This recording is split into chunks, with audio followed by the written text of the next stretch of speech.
네, 이제 1913년도에 발행된 반찬 등속이라는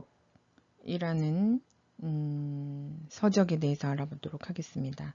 이 얘기는 반찬하는 이야기라는 뜻인데요. 이게 이제 충청북도 청주시 일대에 살았던 이가 20세기 초 충청 지역의 생활 문화를 특히 식생활 문화를 알려주는 그런 기록으로 쓴 거예요. 그래서 이 책은 앞뒤 표지 2장을 포함해서 전체가 32장으로 된 필사본이고 한글로 쓰인 조리서와 한문으로 쓰인 문자책으로 반찬하는 등속이라고 개축 나벌 24일이라고 적혀 있으니 연대가 1913년도예요. 이 책은 19세기 말에 진주 강씨 집안의 며느리인 밀양 손씨가 제작해서 그 1913년도에 그 손자가 다시 정리한 것이에요. 그래서 밀양 손씨가 일단 정리한 것을 손자가 재정리해서 출간한 것으로서 음식 이외에도 혼례용품, 생활 가구 등도 적혀 있다고 합니다. 평소에 해먹는 이제 음식 가운데 특히 이제 반찬에 해당하는 조리법이 많아서 전체 46종 중에 25종이 다 반찬에 해당해요. 그래서 밥과 함께 먹을 수 있는 반찬 이야기입니다. 그래서 김치는 7종, 그 다음에 또 짠지가 10종, 그 다음에 또 기타 반찬 9종, 그리고 음료와 술이 5종, 그리고 과자가 5종 해서 떡이 또 10종이 있네요. 그래서 총 46종의 그 반찬에 대한 기록이 남아 있어요. 이것은 이제 그 국립민속박물관에서 이 책을 소장하고 있거든요. 그래서 최근에 이 책을 전시했던 모습인데요. 이렇게 반찬 등속이라는 그 좋은 책을 갖고 있었음에도 그 책의 내용을 정확하게 인식하지 않은 상황이었거든요. 근데 최근에 이제 청주 지역에서 이에 대해서 연구하는 과정에 이 책이 굉장히 중요한 청주 지역의 식생활 포함 뭐 혼례라든가 이런 가구 이런 것들에 대한 기록이 있다 이런 것을 발견하게 됩니다.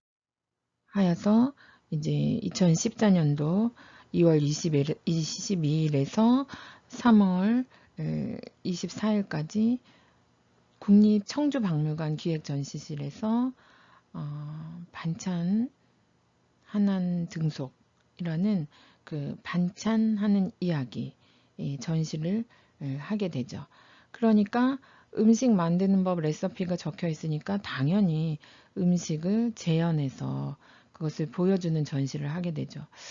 그럼 이제 우리가 음식 전시를 했을 때, 이렇게 음식을 해놓으면 며칠 있으면 썩겠다, 이런 의문이 들잖아요. 그쵸?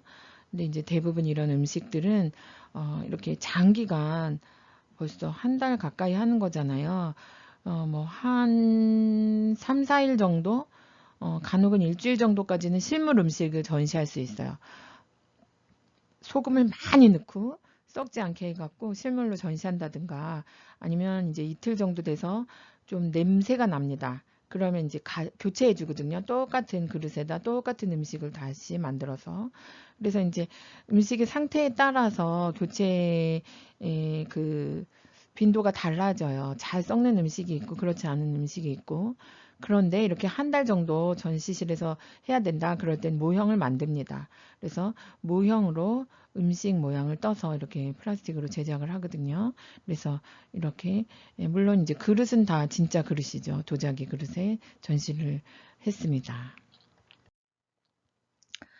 그 다음에 이제 그 1915년도에 부인필지라는 그런 그 서적이 나오는데 이 책은 사실 빙어각 이씨가 그 가정 백과서로 만들었던 규합 청소, 그러니까 1815년경에 나왔던 규합 청소를 그 원전으로 하고 있어요. 이 책이 이제 1869년도에 간본 규합 청소라고 어려운 문장이나 번잡한 것을 빼고 이렇게 식생활에서 아주 중요한 것만 이렇게 출간하는 그런 과정을 겪는데, 거기에다가 몇 조목을 첨가하고 그리고 이제 보완하여서 한글 필사본으로 부인 필지가 이렇게 탄생하게 됩니다. 그래서 주로 약주 만들기, 장초 만들기, 반죽하기, 뭐 김치 만들기, 또 어육품 다루기, 뭐 채소류, 견과류 만드는 법과 조리 과정의 주의점 등이 이렇게 들어 있습니다. 다음으로 그 이용기라는 그 저자가 쓴 1924년도에 간행된 그 조선 무쌍 신식 요리 제법을 들 수 있습니다. 이게 무슨 뜻이냐? 그러면 이제 조선에서는 무쌍, 그러니까 쌍이 없다. 그러니까 그런 말 있죠. 세상에 둘도 없다. 그러니까 최고다. 그런 뜻이에요. 그러니까 조선 최고의 신식 요리 제법. 좀 약간 허풍기가 느껴지죠. 네. 이 지은이 이용기라는 사람이 이제 임원 16지의 정조지를 근간으로 하여 근대 요리를 첨가해서 만든 책인데요. 이 용기라는 인물은 상당히 재미있는 인물이었어요.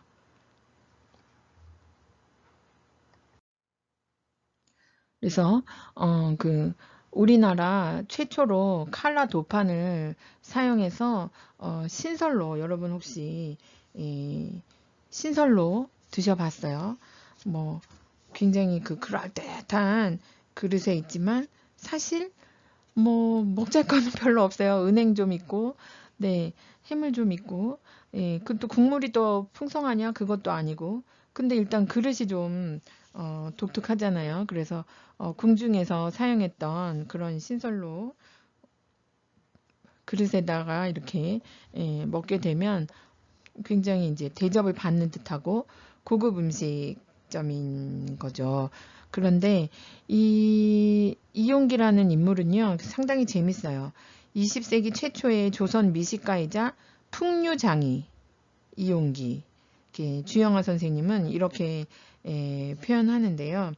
그 술꾼이었대요. 그래서 딱히 이렇게 뭐 벼슬을 하는 것도 아니면서 이제 양반이니까 뭐 맛있는 것은 먹을 기회가 있는 거죠. 근데 이제 기생집을 너무 좋아했대요.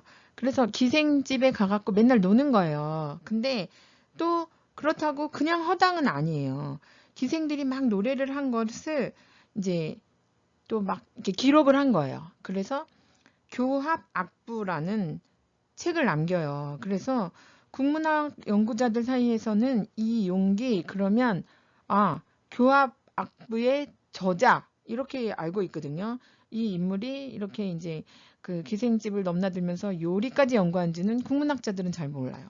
근데 이 사람이 이제 기생집을 넘나들면서 기생들이 부르는 노래를 수집해서 그것을 악보로 만들고 기록으로 만들고 해서 그것을 남겼고, 또 그때 당시에 먹었던 음식의 기억을 가지고 또 본인이 또 만들기도 해요. 그래갖고 이것을 레시피를 정리하고 그 다음에 만드는 법이나 주의점 같은 것도 굉장히 섬세하게 이렇게 적었다고 해요.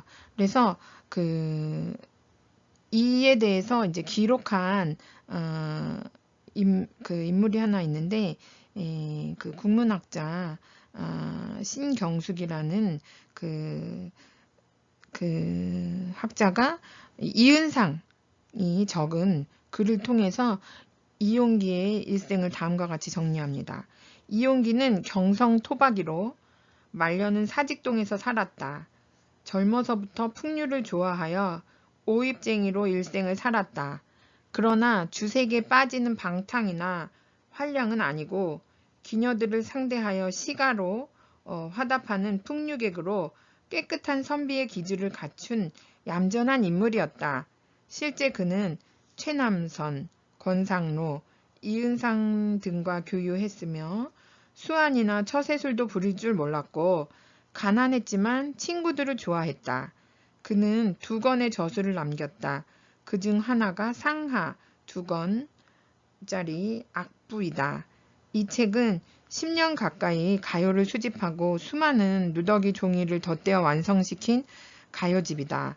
다른 하나는 연구집으로 한시문을 모아 만든 책이다. 이 책은 전쟁통에 소실되어 현재는 전하지 않는다. 또한 그는 많은 장서를 소장하고 있었는데 특히 소설은 약 2,000권이나 소장하고 있었다. 라고 그 이용기라는 인물에 대해서 기록하고 있습니다. 상당히 재밌는 인물이에요. 하루는 이용기가 친구들을 초대했다고 합니다. 그래서 내가 귀한 음식을 구했으니 와서 좀 먹어라. 그래서 친구들이 이제 그 솜씨 좋은 이용기가 우리를 초대했으니 얼마나 맛있는 것을 먹을까 하면서 이제 굶고 간 거예요. 그랬는데 편육이라는 것을 내왔는데 그 옆에 이제 술이 있었대요. 근데 그 다음에 또 무엇인가 있을 줄 알고 계속 기다렸는데 계속 술만 내왔대요. 그래서 결국은 친구들이 이게 다냐 그랬더니 이용기가 하는 말이 내가 귀한 술을 구해서 친구들에게 먹이고 싶었다. 그래서 이제 빈속에 안주도 빈약하게 먹고 친구들이 술만 신탕 취해갖고 결국은 집에 돌아가는 길에 도랑에 빠진 사람, 또 뭐 길에서 잠이 든 사람, 뭐 집에 어렵게 찾아간 사람 등 친구들이 아주 그날 곤욕을 겪었다고 해요. 이것도 이용기가 아주 재미있는 그 장난을 친 것이라고 합니다. 이런 인물이 조선에서 최고로 두 번째라면 서러운 그런 무쌍 신식 요리 제법 해갖고 그 다음 요리 법 기록을 이렇게 남겼습니다. 근데 상당히 방대해요. 내용이 63가지 영역에 걸쳐 있고 790여 종의 음식의 조리법을 수록하였습니다. 굉장히 섬세한 인물이죠.